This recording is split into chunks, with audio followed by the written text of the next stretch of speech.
নিজের শেষ ম্যাচকে রাঙিয়ে কোপা আমেরিকার ফাইনালে সেরা খেলোয়াড় হয়েছেন আনহেল দি মারিয়া। তবে ২০২৪ কোপায় সেরা খেলোয়াড় কলম্বিয়ার হামেস রদ্রিগেজ, সেরা গোলকিপার এমিলিও মার্টিনেজ এবং সর্বোচ্চ গোলদাতা হয়ে গোল্ডেন বুট জিতলেন লাউতারো মার্তিনেজ।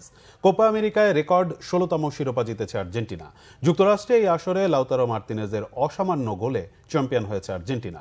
টুর্নামেন্টের ফাইনালে লক্ষ্যভেদ করে এই আসরে নিজের পঞ্চম গোলটি করে সর্বোচ্চ গোলদাতার গোল্ডেন বুট পুরস্কার নিজের করে নিলেন এই স্ট্রাইকার। ইতালিয়ান সিরিয়ার পর এবার কোপা আমেরিকাতেও সর্বোচ্চ গোলদাতা হলেন মার্টিনেজ। টুর্নামেন্টের সেরা গোলরক্ষকের পুরস্কার গোল্ডেন গ্লাভস জিতেছেন এমিলিও মার্টিনেজ।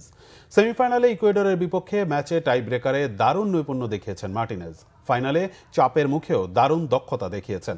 এই আসরে কোয়ার্টার ফাইনালেই শুধু একটি গোল হজম করেছেন তিনি।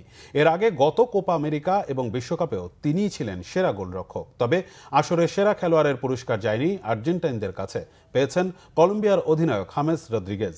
আসরে ৬ অ্যাসিস্ট করে ভেঙেছেন লিওনেল মেসির এক আসরে ৫ অ্যাসিস্ট করার রেকর্ড।